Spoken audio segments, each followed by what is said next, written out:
धर्मेंद्र यादव। धन्यवाद अध्यक्ष जी। मैं इस संविधान के 129वें संशोधन अधिनियम के विरोध के लिए खड़ा हूं। अध्यक्ष जी, मैं समझ नहीं पा रहा हूं, अभी 2 दिन पहले संविधान को बचाने की, संविधान की गौरवशाली परंपराएं की कस्में खाने में कोई कमी नहीं रखी। 2 ही दिन के अंदर संविधान की जो हमारी मूल भावना है, 2 ही दिन के अंदर संविधान का जो हमारा बेसिक स्ट्रक्चर है, 2 ही दिन के अंदर संविधान का जो हमारा संघीय ढांचा है, उसको खत्म करने के लिए संविधान संशोधन बिल लाए हैं।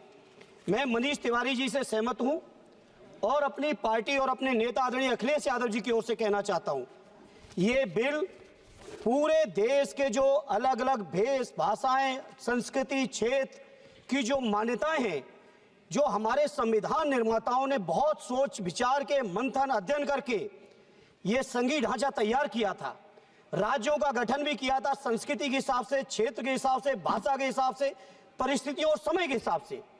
मैं नहीं समझता अध्यक्ष जी, मुझे कहने में कोई संकोच नहीं, उस समय के हमारे संविधान निर्माताओं से विद्वान, बाबा साहब भीमराव अंबेडकर से ज्यादा विद्वान इस सदन में अभी कोई नहीं बैठा, मुझे कहने में संकोच नहीं है। और ये संविधान की मूल भावना को खत्म करके कैसे तानाशाही के रास्ते निकाले जाएं, इसके अलावा कोई काम ही नहीं बचा है। आखिर ये मनीष तिवारी जी ने कहा, कहीं एक विधानसभा के चुनाव अगर कोई अविश्वास आता है, अगर बहुमत नहीं मिलता है, तो क्या पूरे देश का चुनाव कराओगे? पूरे देश का चुनाव कराओगे? और ये लोग एक देश, एक संविधान, एक चुनाव की बात करते हैं। जो लोग 8 विधानसभाएं भी एक साथ नहीं करा पाते हो, मौसम देख के तारीखें बदलते हो, वो लोग बात करते हैं एक देश एक चुनाव की।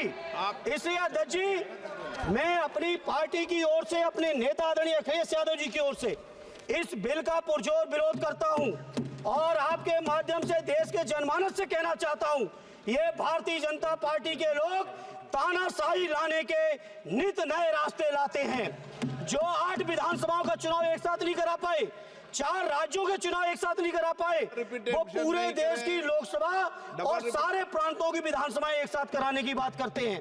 मैं पूछना चाहता हूं सरकार से, अगर एक प्रांत के अंदर सरकार गिरती है तो क्या पूरे देश की लोकसभा के चुनाव कराओगे? क्या अगर लोकसभा के चुनाव के चक्कर में उस प्रांत के लोग क्यों सफर करेंगे? अरे चर्चा कर लेना।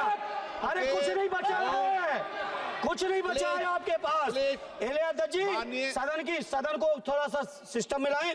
अध्यक्ष जी, आपसे अनुरोध है, आपके माध्यम से सरकार से अनुरोध है, जनता ने बड़ी उम्मीदों के साथ हम सबको भेजा है और हम सब लोगों की जिम्मेदारी है, ये संविधान विरोधी, संघीय ढांचे विरोधी, बेसिक स्ट्रक्चर विरोधी कई केसों की चर्चा की मनीष तिवारी जी ने, मैं उनके साथ जोड़ते हुए माननीय सर्वोच्च न्यायालय की भावनाओं के विरोधी, गरीब विरोधी, दलित विरोधी, पिछड़ा विरोधी, मुसलमान विरोधी इस नीयत को वापस लो। ये अध्यक्ष जी, आपके माध्यम से मेरी आपसे प्रार्थना है। बहुत बहुत धन्यवाद।